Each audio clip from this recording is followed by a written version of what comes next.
เจ้านั้นพระองค์ใดเป็นพระอรหันต์ดับเพลิงกิเลสเพลิงทุกข์สิ้นเชิงตรัสรู้ชอ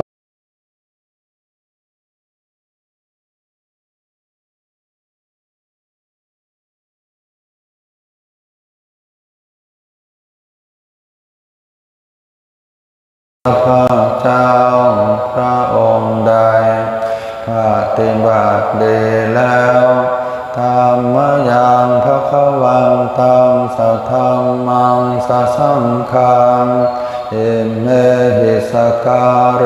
หิยะทาระหังมาโรหิเตหิอภิปูชยามาข้าพระเจ้าทั้งหลายขอบูชาอย่างยิ่งซึ่งพระผู้มีพระภาคเจ้าพระองค์นั้นพร้อมทั้งพระธรรมและพระสงฆ์ด้วยเครื่องสักการะทั้งหลายเหล่านี้อันยกขึ้นตามสมควรแล้วอย่างไรสาธุโนพันเตภควาสุจิราปรินิพพุตโตเตข้าแต่พระองค์ผู้เจริญพระผู้มีพระภาคเจ้าแม้ปรินิพพานนานแล้วทรงสร้างคุณอันสำเร็จประโยชน์ไว้แก่ข้าพระเจ้าทั้งหลายปัจฉิมาชนตานุกรรมปมานัสสาทรงมีพระหฤทัยอนุเคราะห์แก่พวกข้าพระเจ้าอันเป็นชนรุ่นหลังเอเมสการเรทุกขตาปันนาการะโปเตปฏิคันหาโตขอพระผู้มีพระภาคเจ้าจงรับเครื่องสักการะอันเป็นบรรณาการของคนยากทั้งหลายเหล่านี้อัมหากังเทครตังหิตายะสุขายะเพื่อประโยชน์และความสุขแก่ข้าพระเจ้าทั้งหลายตลอดกาลนานเทอญอะระหังสัมมาสัมพุทโธภควาพระผู้มีพระภาคเจ้าเป็นพระอรหันต์ดับเพลิงกิเลสเพลิงทุกข์สิ้นเชิงตรัสรู้ชอบได้โดยพระองค์เองพุทธังภควันตังอภิวาเทมิข้าพระเจ้าอภิวาทพระผู้มีพระภาคเจ้าผู้รู้ผู้ตื่นผู้เบิกบานสวากขาโตภควตาธัมโมพระธรรมเป็นธรรมที่พระผู้มีพระภาคเจ้าตรัสไว้ดีแล้วธัมมังนัมสสามิข้าพระเจ้านมัสการพระธรรมสุปฏิปันโนภควโตสาวกสังโฆพระสงฆ์สาวกของพระผู้มีพระภาคเจ้าปฏิบัติดีแล้วสังฆังนามามิข้าพระเจ้านอบน้อมพระสงฆ์หันธรรมยังพุทธัสสะภะคะวะโตปุพพาคะนามการังกโรมะเสเชิญเถิดเราทั้งหลายทำความนอบน้อมอันเป็นส่วนเบื้องต้นแด่พระผู้มีพระภาคเจ้าเถิดนะโมตัสสะภะคะวะโตขอนอบน้อมแด่พระผู้มีพระภาคเจ้าพระองค์นั้นอะระหะโตส ซึ่งเป็นผู้ไกลจากกิเลสสัมมาสัมพุทธัสสะตรัสรู้ชอบได้โดยพระองค์เองนะโมตัสสะภะคะวะโตขอนอบน้อมแด่พระผู้มีพระภาคเจ้าพระองค์นั้นอะระหะโตซึ่งเป็นผู้ไกลจากกิเลสสัมมาสัมพุทธัสสะตรัสรู้ชอบได้โดยพระองค์เองนะโมตัสสะภะคะวะโตขอนอบน้อมแด่พระผู้มีพระภาคเจ้าพระองค์นั้นอะระหะโตซึ่งเป็นผู้ไกลจากกิเลสสัมมาสัมพุทธัสสะตรัสรู้ชอบได้โดยพระองค์เองหันธรรมยังพุทธาภิทุติงกโรมะเสเชิญเถิดเราทั้งหลายทำความชมเชยเฉพาะพระพุทธเจ้าเถิดโยโสตัสสะคโตพระตถาคตเจ้านั้นพระองค์ใดอะระหังเป็นผู้ไกลจากกิเลสสัมมาสัมพุทโธเป็นผู้ตรัสรู้ชอบได้โดยพระองค์เองวิชชาจรณะสัมปันโนเป็นผู้ถึงพร้อมด้วยวิชชาและจรณะโสขโตเป็นผู้ไปแล้วด้วยดีโลกวิทูเป็นผู้รู้โลกอย่างแจ่มแจ้งอนุตตรปุริสธรรมสารถิเป็นผู้สามารถฝึกบุรุษที่สมควรฝึกได้อย่างไม่มีใครยิ่งกว่าสัทธาเทวมนุสสานังเป็นครูผู้สอนของเทวดาและมนุษย์ทั้งหลายพุทโธเป็นผู้รู้ผู้ตื่นผู้เบิกบานด้วยธรรมภควาเป็นผู้มีความจำเริญจำแนกธรรมสั่งสอนสัตว์โยอิมังโลกังสเทวกังสมารกังสพรหมกังสัสสมณะพรามณิงปะชังสเทวมนุสสังสยังอภิญญาสัจฉิกัตตวาปเวเทเส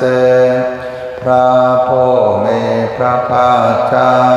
พระองค์ใดได้ทรงทำความดับทุกข์ให้แจ้งด้วยพระปัญญาอันยิ่งเองแล้วทรงสอนโลกนี้พร้อมทั้งเทวดามารพรหมและหมู่สัตว์พร้อมทั้งสมณพราหมณ์พร้อมทั้งเทวดาและมนุษย์ให้รู้ตามโยธรรมังเทเสเสพระผู้มีพระภาคเจ้าพระองค์ใดทรงแสดงธรรมแล้วอาทิกัลยาณังไพเราะในเบื้องต้นมัชฌิกัลยาณังไพเราะในท่ามกลางปริโยสานกัลยาณังไพเราะในที่สุดสัทธังสัพพยัญชนะเกวลปริปุณังปริสุทธังพรหมจริยังปกาเสเสทรงประกาศพรหมจรรย์คือแบบแห่งการปฏิบัติอันประเสริฐบริสุทธิ์บริบูรณ์สิ้นเชิงพร้อมทั้งอัตถะพร้อมทั้งพยัญชนะ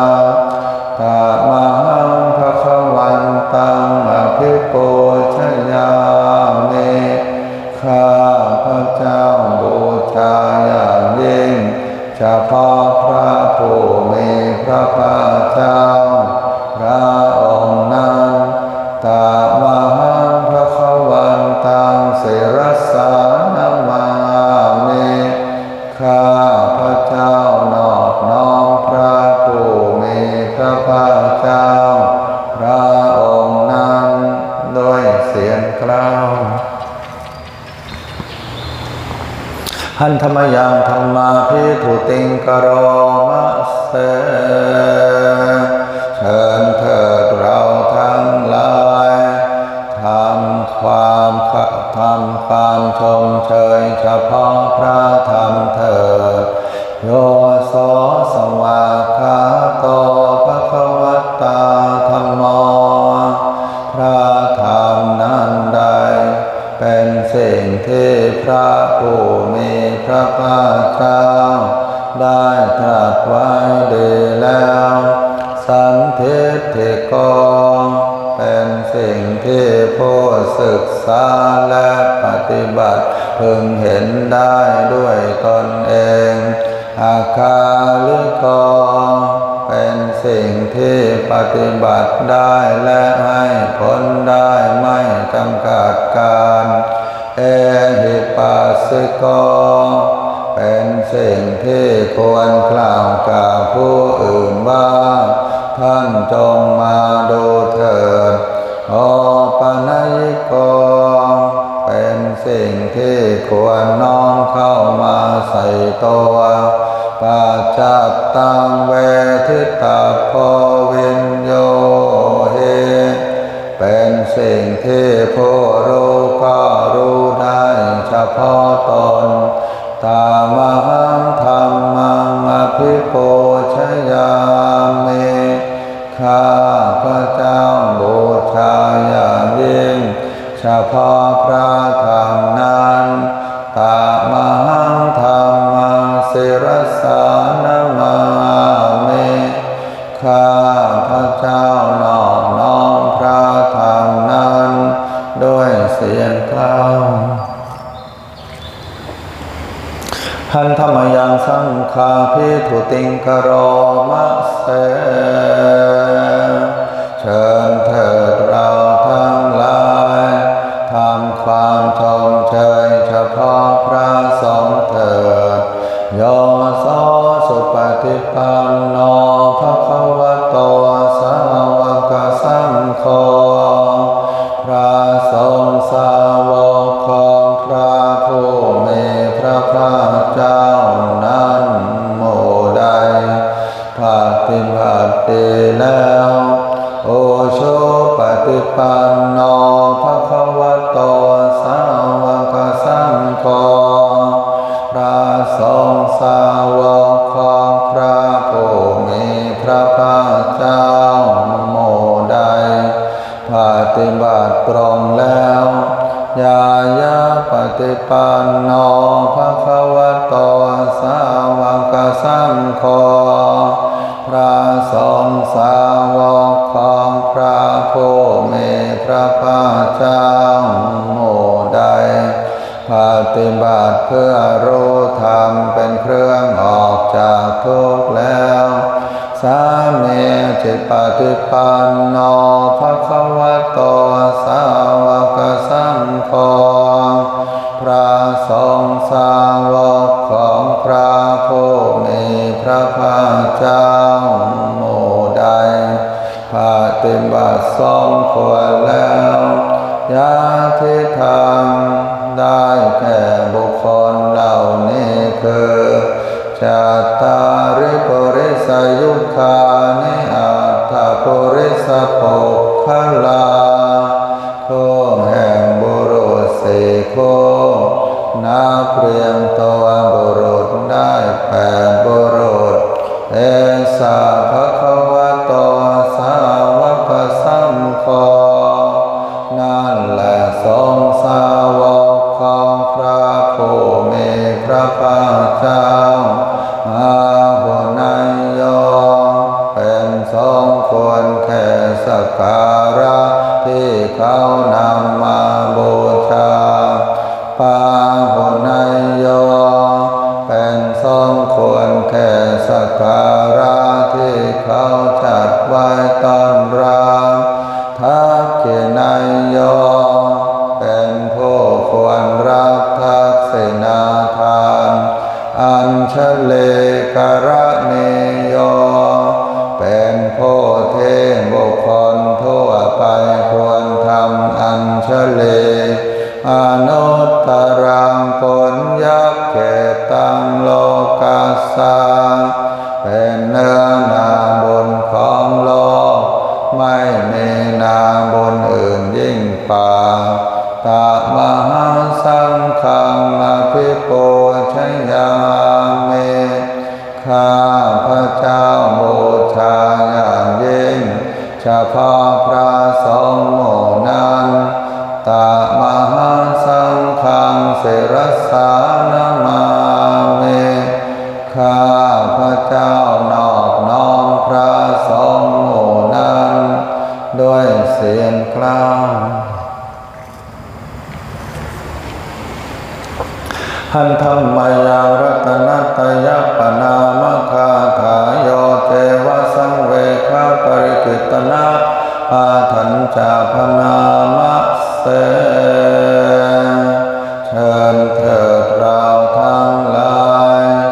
ทำความนอบน้อมพระรัตนตรัย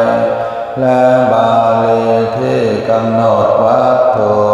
เครื่องแสดงความสังเวชเถิดพุทโธสุสุโธกรุณามหันนโวพระพุทธเจ้าผู้บริสุทธิ์มีพระกรุณาดุจพวงมหันนบโยจันตสุทัพภรยานโลจโนพระองค์ใดมีตาคือญาณอันประเสริฐหมดจดถึงที่สุดโลกัสสปาโปปกิเลสขาตโก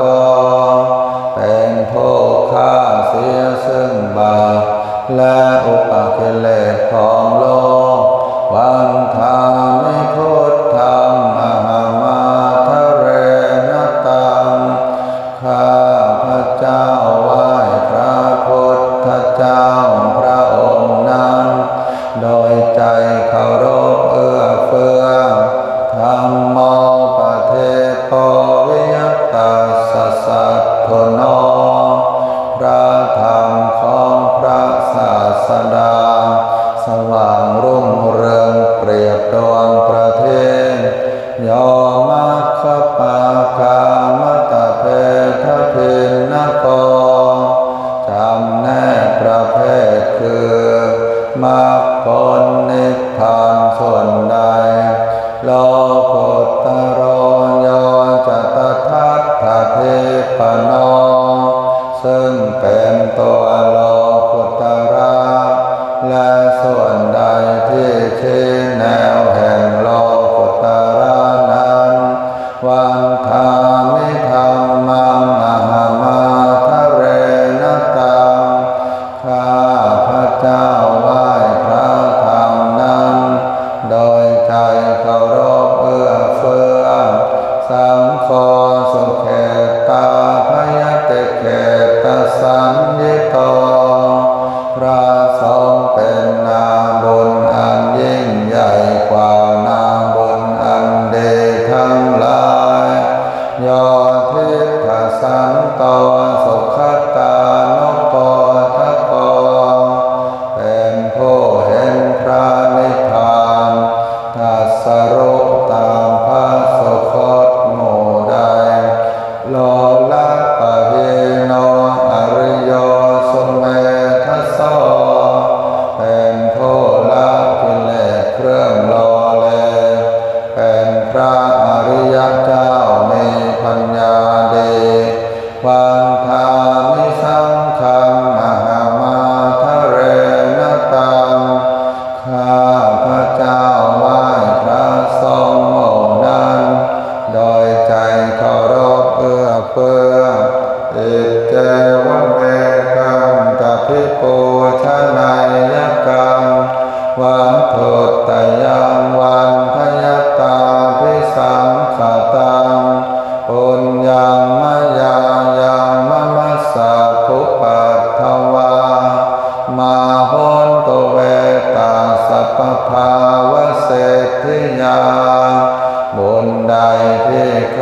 พเจ้าผู้ว่าอยู่ซึ่งวัตถุสามคือพระรัตนตรัยอันควรบูชาอย่างยิ่งโดยส่วนเดียวได้กระทำแล้วเป็นอย่างยิ่งเช่นนี้ขออุปัฏฐวะทั้งหลายจงอย่ามีแก่ข้าพเจ้าเลยด้วยอำนาจความสำเร็จอันเกิดจากบุญนั้นอิทัปปทาคโตโลเกอุปันโนพระตถาคตเจ้าเกิดขึ้นแล้วในโลกนี้อะระหังสัมมาสัมพุทโธเป็นผู้ไกลจากกิเลสตรัสรู้ชอบได้โดยพระองค์เองธัมโมจะเทสิโตนิยานิโกและพระธรรมที่ทรงแสดงเป็นธรรมเครื่องออกจากทุกข์อุปัสสมิโกปรินิพพานิโกเป็นเครื่องสงบกิเลสเป็นไปเพื่อปรินิพพานสัมโพธคาเมสุขตัปปเวทิโตเป็นไปเพื่อความรู้พร้อมเป็นธรรมที่พระสุคตประกาศมยังตังธรรมังสุขวาเอวังชานามาพวกเราเมื่อได้ฟังธรรมนั้นแล้วจึงได้รู้อย่างนี้ว่าชาติปิทุกขาแม้ความเกิดก็เป็นทุกข์ชราปิทุกขาแม้ความแก่ก็เป็นทุกข์มรณะปิทุกขาแม้ความตายก็เป็นทุกข์โสกปริเทวทุกขโทมนัสสุปายาสาปิทุกขาแม้ความโศกความร่ำไรรำพันความไม่สบายกายความไม่สบายใจความคับแค้นใจก็เป็นทุกข์อาปิเยหิสัมปโยโคทุกขความประสบกับสิ่งไม่เป็นที่รักที่พอใจก็เป็นทุกข์ปิเยหิวิปโยโคทุกขความพลัดพรากจากสิ่งเป็นที่รักที่พอใจก็เป็นทุกข์ยามปิชังนัลภัตติตังปิทุกขังมีความปรารถนาสิ่งใดไม่ได้สิ่งนั้นก็เป็นทุกข์สังขิตเตนะปัญจุปาทานขันธาทุกขาว่าโดยย่ออุปาทานขันธ์ทั้งห้าเป็นตัวทุกข์ไสยทิทางได้แก่สิ่งเหล่านี้คือโรโปปาทานขันโธขันธ์อันเป็นที่ตั้งแห่งความยึดมั่นคือโรคเวทนุปาทานขันโธขันธ์อันเป็นที่ตั้งแห่งความยึดมั่นคือเวทนาสัญโยปาทานขันโธขันธ์อันเป็นที่ตั้งแห่งความยึดมั่นคือสัญญาสังขารุปาทานขันโธขันธ์อันเป็นที่ตั้งแห่งความยึดมั่นคือสังขารวิญญาณุปาทานขันโธขันธ์อันเป็นที่ตั้งแห่งความยึดมั่นคือวิญญาณเยสังปริญญาญาเพื่อให้สาวกกำหนดรอบรู้อุปาทานขันธ์เหล่า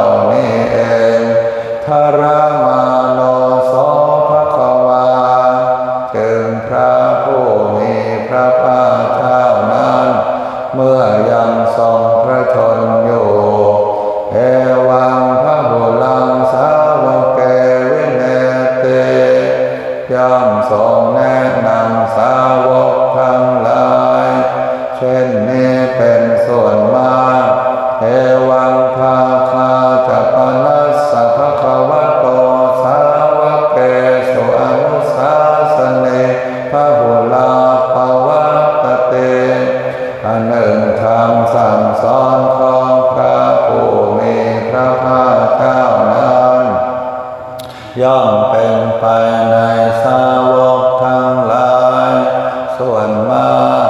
มีส่วนคือการจำแนกอย่างนี้ว่ารูปังอนิจจังรูปไม่เที่ยงเวทนาอนิจจังเวทนาไม่เที่ยงสัญญาอนิจจังสัญญาไม่เที่ยงสังขาราอนิจจังสังขารไม่เที่ยง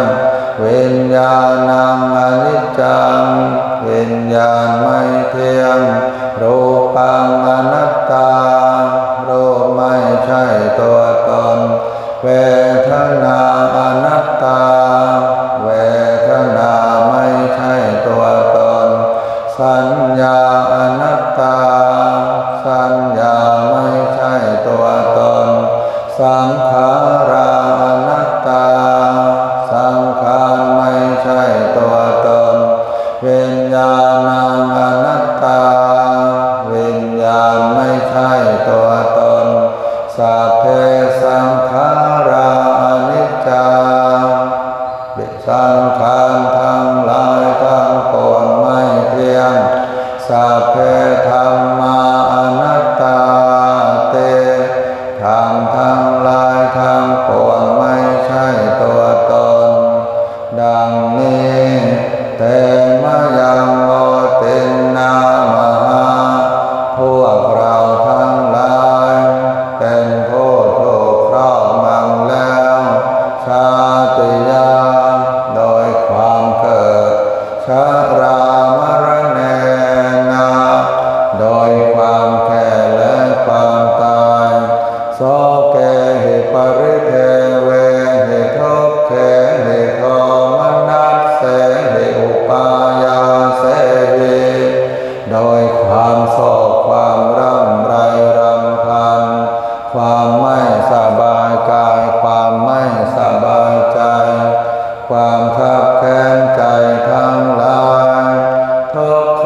ตินนาเป็นผู้ถูกความทุกข์ย่ำเมาแล้วทุกขปเรตาเป็นผู้มีความทุกข์เป็นเบื้องหน้าแล้วอัปเปวนามิมัสสะเกวลัสสะทุกขขันธัสสะอันตกิริยาปัญญาเยธาเตทำฉะนั้นการทำที่สุดแห่งกองทุกข์ทั้งสิ้นนี้จะพึงปรากฏชัดแก่เราได้เจระปรินิพพุตังปิตังภคะวันตังอุทิศสังอรหันตังสัมมาสัมพุทธังเราทั้งหลายอุทิศเฉพาะพระผู้มีพระภาคเจ้าผู้ไกลจากกิเลสตรัสรู้ชอบได้โดยพระองค์เองแม้ปรินิพพานนานแล้วพระองค์นั้นสัทธาคารัสสมาอนาคาริยังปาปชิตา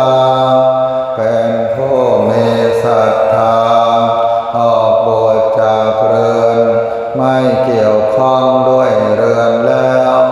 ตัสสมิงภควติพรหมจริยังจารามาประพฤติอยู่ซึ่งพรหมจรรย์ในพระผู้มีพระภาคเจ้าพระองค์นั้นภิกขุนังสิกขาสาเจวสัมมาปันนาถึงพร้อมด้วยสิกขาและธรรมเป็นเครื่องเลี้ยงชีวิตของภิกษุทั้งหลายตังโนพรหมจริยังอิมัสสะเกวลัสสะทุกขขันธัสสะอันตกิริยายาสัมวัตโตเตขอให้พรหมจรรย์ของเราทั้งหลายนั้นจงเป็นไปเพื่อการทำที่สุดแห่งกองทุกข์ทั้งสิ้นนี้เถิด 19หันธรรมยังปฏิทานาคาถาโยพนามะเสเชิญเถิดเราทั้งหลายจงกล่าวคาถาแผ่ส่วนบุญกันเถิดยาเทวตาสันติวิหารวาสเนทุเปคะเรโพธิคะเรตหิงตหิงเทพยดาทั้งหลายเหล่าใดมีปกติอยู่ในวิหารสิ่งสถิตที่เรือนพระสถูปที่เรือนทองในที่นั้นตาธรรมทาเนนะภวันตุโกชิตาสอดทิ้งกโรนเตทวิหารมันดาเลเทพยดาทั้งหลายเหล่านั้นเป็นผู้อันเราทั้งหลายบูชาแล้วด้วยธรรมทานขอจงทำซึ่งความสวัสดีความเจริญในมณฑลวิหารนี้เทราจะมัชฌานวกาจะภิกขวสารามิกาทานปเตอุปาสกาพระภิกษุทั้งหลายที่เป็นเถระก็ดีที่เป็นปานกลางก็ดีที่เป็นผู้บวชใหม่ก็ดีอุบาสกอุบาสิกาทั้งหลายที่เป็นทานบดีพร้อมด้วยอาลามิกชนก็ดีขามาจะเทสานิขมาจะอิสราสัปปานะโภตาสุขิตาภวันตุเตชนทั้งหลายเหล่าใดที่เป็นชาวบ้านก็ดีที่เป็นชาวต่างประเทศก็ดีที่เป็นชาวนิคมก็ดีที่เป็นอิสระเป็นใหญ่ก็ดีขอชนทั้งหลายเหล่านั้นจงเป็นผู้มีความสุขเถิดชลาพุชาเยติจาอันดาสัมภวาสังเสทชาตาหัทโวปปาติกาสัตว์ทั้งหลายที่เกิดเป็นชลาพุชากำเนิดก็ดีที่เป็นอันดาชากำเนิดก็ดีที่เป็นสังเสทชากำเนิดก็ดีที่เป็นโอปปาติกากำเนิดก็ดีนิยานิกังธรรมวรังปฏิจจเตสัพเพปิทุกขัสสกโรนตุสังขยังสัตว์ทั้งหลายทั้งปวงเหล่านั้นได้อาศัยซึ่งธรรมอันประเสริฐเป็นนิยานิกธรรมประกอบในอันนำผู้ปฏิบัติให้ออกไปจากสังสารทุกข์ขอจงกระทำซึ่งความสิ้นไปพร้อมแห่งทุกข์เถิดทัตตจิรังสตังธรรมโมธรรมัทธราจะปกขลาขอธรรมของสัตตบุรุษทั้งหลายจงตั้งอยู่นานขอบุคคลทั้งหลายผู้ทรงไว้ซึ่งธรรมจงดำรงอยู่นานสังโฆโหตุสัมมาโควะอัฏฐายจาหิตายจาขอพระสงฆ์จงมีความสามัคคีพร้อมเพรียงกันในอันทำประโยชน์เพื่อกูลและในอันทำประโยชน์และสิ่งอันเกื้อกูลเถิดอัมเหรักขตุสัพธรรมโมสัพเพปิธรรมจาริโนขอพระธรรมจงรักษาไว้ซึ่ง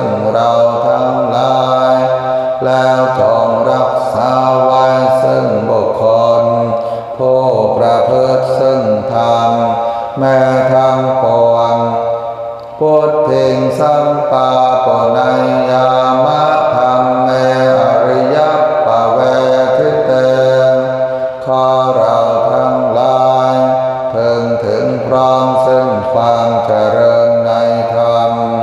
ที่พระอริยเจ้าประกาศไว้แล้วปัสสันนาโหตุสัพเพปิปานิโนพุทธศาสเนขอสัพพสัตว์ทั้งหลายทั้งปวงจงเป็นผู้เลื่อมใสในพระพุทธศาสนาสัมมาทารังภเวชันโตกาเลเทโวปวัสสโตขอฝนทั้งหลายจงหลั่งลงตกต้องตามฤดูกาลพุทธิภาวายสัตตานังสมิทธังเนโตเมทะเนขอฝนทั้งละขอฝนจงนำความสำเร็จมาสู่พื้นปฐพีเพื่อความเจริญแก่สัตว์ทั้งหลายมาตาปิตาจะอาประชานิจจังรักขันติปุตตะกังมารดาและบิดาย่อมรักษาบุตรที่เกิดในตนเป็นนิจฉันใดเอวังธรรมเมนะราชาโนปัจจังรักขันตุสัพพทาขอพระราชาจงปกครองประชาชนโดยชอบธรรมในการทุกเมื่อฉันนั้นตลอดกาลนานเถิดสัพเพสัตตาสัตว์ทั้งหลายที่เป็นเพื่อนทุกข์เกิดแก่เจ็บตายด้วยกันทั้งหมดทั้งสิ้นอเวราโหนโตจงเป็นสุขเถิดอย่าได้มีเวรแก่กันและกันเลยอัพพยาปัจจาโหนโตจงเป็นสุขเถิดอย่าได้พยาบาทเบียดเบียนซึ่งกันและกันเลยอานิฆาโหนโตจงเป็นสุขเถิดอย่าได้มีความทุกข์กายทุกข์ใจเลยสุขิอัตตานังปริหารันโตจงมีความสุขกายสุขใจรักษาตนให้พ้นจากทุกข์ภัยทั้งสิ้นเถิดท่านทั้งหลายที่ท่านได้ทุกข์ขอให้ท่านมีความสุขท่านทั้งหลายที่ท่านได้สุขขอให้สุขยิ่งขึ้นไปสัพเพสัตตาสัตว์ทั้งหลายที่เกิดเป็นชราพุทธะที่เกิดเป็นอันทชาที่เกิดเป็นสังเสทชาที่เกิดเป็นโอปปาติกาจงมารับเอากุศลผลบุญให้ทวนทั่วทุกตัวสัตว์เถิดขอให้ชาติศาสนาและพระมหากษัตริย์จงยืนยงดำรงมั่นเป็นหลักไทยปราศจากภัยพิบัติอุปัตถวันตรายทั้งปวงขอให้ปวงชนชาวไทยจงอยู่เย็นเป็นสุขปราศจากความอยู่ร้อนนอนทุกข์จงมั่งมีสีสุขปราศจากความยากจนเข็นใจพ้นจากภัยพิบัติอุปัตถวันตรายทั้งปวงเถิด